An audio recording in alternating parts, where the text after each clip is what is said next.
हमारी एक और नई वीडियो में। Love across the salt desert 12th का एक चैप्टर है। बहुत ही अच्छी कहानी है। इसमें बताया जाता है कि किस तरीके से एक लड़की को लकी चार्म बताया जाता है एक गांव के लिए, कि जब उसकी एंट्री होती है तो वहाँ पर उस लड़की के जैसे ही पाँव पड़ते हैं उस गांव की बाउंड्री पे, तो गांव में जो 3 साल से लगातार जो अकाल पड़ रहा था वो अकाल ख़त्म हो जाता है और उसके बाद से वहाँ पर वर्षा रेगुलरली होती है। और किस तरीके से हुई ये घटना, यानी फातिमा जो इस चैप्टर की हीरोइन बोल सकते हो आप, कन्या है ये, पाकिस्तान की। कहाँ की है? पाकिस्तान की। और किस तरीके से नजब इसे वहाँ से लेकर आता है इसके पापा के घर से भगा कर ही लाता है। देखो इसमें साफ कहूँगा मैं, इसमें कोई बड़ी बात नहीं है। लेकिन एक बार अपन उसको शुरू करने से पहले, कहानी को शुरू करने से पहले अपन कैरेक्टर्स के बारे में बात जान लेते हैं। सबसे पहले तो KKN दारूवाला ने लिखा है ये, और अल्लाह रखा इसमें ऊँट है जो इसका बहुत बड़ा साथी है नजब का। यही इसके साथ जाएगा। सबसे ज़्यादा इस पूरी कहानी में नजब के साथ जिसने सबसे ज़्यादा टाइम स्पेंड किया है वो है अल्लाह रखा। ठीक है, क्योंकि भाई जो आप सब जानते हैं कि जो डेजर्ट होता है उसका जहाज है, ये बहुत तेज़ गति से दौड़ पाते हैं ये इनके। और नजब है, नजब के पिताजी आफ्ताब हैं। नजब एक शाय लड़का है। शाय बोले तो भाई डरपोक कह सकते हो आप, यानी अगर कोई बहादुरी का काम इसको दे दो तो ये नहीं कर पाता। अक्सर आफ्ताब कहता है कि मेरा बेटा तो ख़त्म है, मतलब मेरा बेटा, मैंने जो कमाया, मेरे पुरखों ने जो कमाया वह ये नजब ख़त्म कर देगा। ठीक है। और जमन जो है वो स्मगलर है और वो बॉर्डर से आर पार करवाता है लोगों को। मतलब इसकी इतनी चलती है कि जो BSF है और इंडस रेंजर जो पाकिस्तान के हैं उनमें बढ़िया जान पहचान है, उनको पैसा देता है ये। और एक बंदे पर 100 रुपये का लगभग ऐसा नोट है और सलाम, उससे ये क्रॉस करवा देता है बॉर्डर। जो कि अगर अदर बंदा जाए जमन के बिना तो उसके नियमों के हिसाब से उसके ऊपर कार्रवाई होगी। कल्लेशा वहाँ पाकिस्तान में इस फातिमा के पिताजी हैं और लौंग यानी स्पाइस सेलर हैं, मतलब मसाला बेचते हैं। आप समझ सकते हैं, काली मिर्च है, लौंग है, तेज पत्ता, बहुत सारे मसाले होते हैं, लेकिन यहाँ क्लोव सेलर मेन है कि ये क्लोव बेचते हैं। इसके अलावा इसमें थोड़े बहुत छोटे मोटे कैरेक्टर भी जो कहानी के अंदर आते रहेंगे। तो कहानी शुरू करते हैं।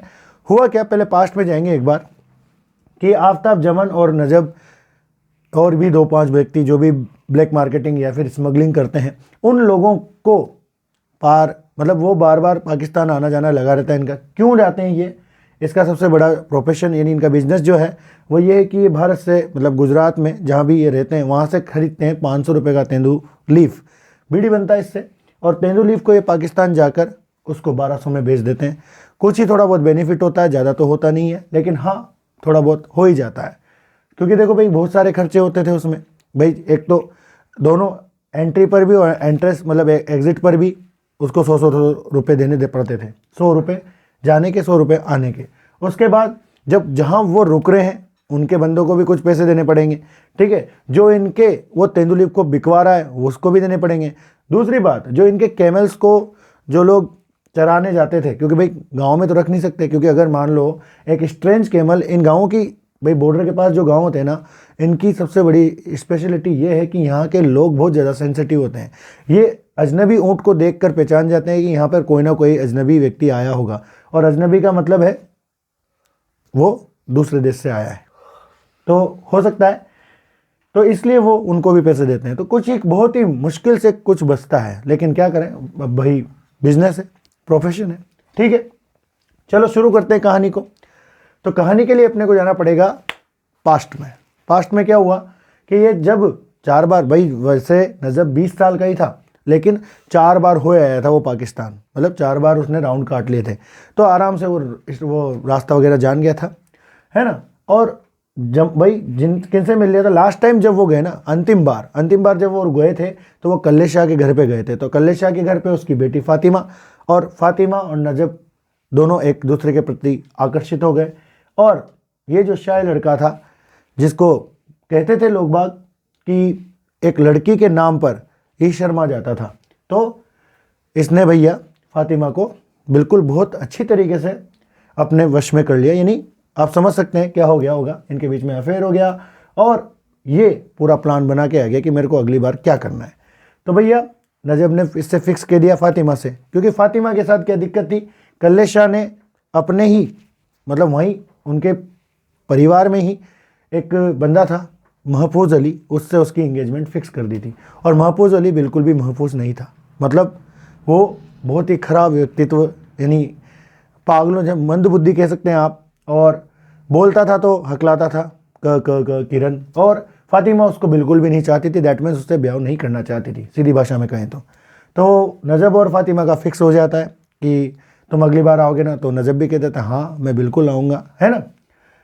तो अब कहानी प्रेजेंट में आती है, और प्रेजेंट में आती कहानी और हमारा नजब अल्लाह रखा के साथ में आगे बढ़ता है। अब जाना कहाँ है, देखो मैं आपको ऐसे बताता हूँ, अगर ये गुजरात का पार्ट है ये वाला, तो यहाँ पर उनके घर है, अब ये पार करते हैं यहाँ से। अब पहली बात तो इसको कोई चीज़ होगी जहाँ पे कोई भी गांव है इसका, वहाँ से ये जाता है, एक पहाड़ी रहती है आगे की तरफ जाता है, तो एक पहाड़ी पड़ती है, पंचमई पीर वहाँ पर एक स्थान बना रखा है, अपन कह सकते हैं देवी देवता का, कोई पीर साहब थे उनकी वहाँ पर समाधि टाइप हो सकता है, मुझे पता नहीं कि पीर साहब की क्या बनती है ना, उनका स्थान है कुल मिला के, जैसे अपने देवी देवता का मंदिर वगैरह होता है छोटा मोटा वैसा। तो वहाँ पर एक ट्रेडिशन था कि कभी किसी ज़माने में पंचमई पीर आए थे अपने जयकाल के साथ में, और ऐसा कहते थे कि अगर आप कोई यात्रा कर रहे हैं तो वहाँ पर आप खाना रखिए, थाली बजाइए, और अगर वो शियार खा जाता है उसको खाने को आके, तो कहते हैं ऐसा कि वह बंदा अपने कार्य में सफल होगा, यानी जहाँ भी वो यात्रा करके नए के लिए जा रहा है तो वो काम असफल होगा, अगर वो नहीं आते हैं तो आपको यात्रा टाल देनी चाहिए, तो बेटर है, अशुभ होगा। तो भाई वो क्रॉस करके चला जाता है, पहुँच जाता है। मैं आपको देखो भाई ज़्यादा डिटेल नहीं बता पाऊँगा क्योंकि चैप्टर थोड़ा लेंथी है, और अपन इसमें को छोटी ही करना चाहते हैं, वीडियो को ज़्यादा छोटी भी नहीं करेंगे लेकिन कोशिश करेंगे। तो भाई वो वहाँ पहुँच जाता है और अपने दिए हुए काम पर यानी फातिमा के घर पहुँच जाता है। अब फातिमा के घर, अब इसमें बीच में बहुत सारी दिक्कतें आती हैं, वो सब आपको चैप्टर अब जब पढ़ेंगे तो देखो भाई मैंने क्या कहा, जमन के बिना जाओगे तो नियम कायदे कानून से आपका स्वागत होगा, ठीक है। अब वही हुआ इसके साथ, जब ये जा रहा था तो इसने सोचा कि मैं तो निकल जाऊंगा, लेकिन ऐसा नहीं हुआ। अब ये दिन में पार कर रहा था, लोग बाग रात में पार नहीं करते, हाँ दिन में पार कर रहा था बॉर्डर, तो लोगों ने देख लिया, अब इसके पीछे गोलियां चल रही हैं, ये पहुंच ही जाता है कैसे न कैसे करके, वहां पर पहुंच जाता है और मिडनाइट होने का इंतजार करता है, बिकॉज ये डायरेक्टली जा भी नहीं सकता था। हाँ तो भाई मध्य रात्रि में जाता है फातिमा के रूम के यहाँ, चिल्लाता है, चिल्लाने का मतलब विस्परिंग नॉट शाउटिंग, है ना। तो बहुत आराम से बोलता है, उठती फातिमा, उठा लेती है, मतलब उठ जाती है, दरवाज़ा खोलती है, नजब वहाँ पर बैठ जाते हैं, प्लानिंग होती है सब कुछ। सुबह भैया ये अस्तबल में सो जाता है, ठीक है। इसके पिताजी के वहाँ पर कांस्टेबल वगैरह आते, कहते कि भाई कोई आया, कल्ले शाह तुम्हारे यहाँ पर कोई आया क्या। कल्ले शाह कह देता है ना बिल्कुल नहीं आया, मुझे तो पता ही नहीं, उसको पता भी नहीं था कि भाई नजब आ चुका है। सुबह पता लगता है कि फातिमा जब दूध का गिलास लेके आती है गरम गरम, तो वो कहती है कि पिताजी आपसे मिलने कोई आया है। तो जब जैसे ही वो देखते हैं तो नजब, भाई साहब नजब आया था, नजब विदाउट तेंदुलीप आया था। दूसरी बात, जब उसने कल्ले शाह ने बोला कि भाई एक तो तू बिना अनाउंसमेंट के आया है, बिना कोई नोटिस के आया है, ऊपर से तू खाली हाथ आया है। हाँ तो जब खाली हाथ आया है तू, तो मैं तेरे से कैसे व्यवहार करूँ, ट्रेड हो ही नहीं सकता, अपना व्यापार हो ही नहीं सकता। तो उसने कह दिया कि मैं तो नहीं कर रहा तेरे साथ व्यवहार, और सबसे बड़ी बात तो पुलिस पीछे लेके आया तेरे पीछे। तो नजब कहता है कि चाचा जान मुझे क्लोज चाहिए और मैं पेमेंट करूंगा आपको कैश में, सॉरी गोल्ड में।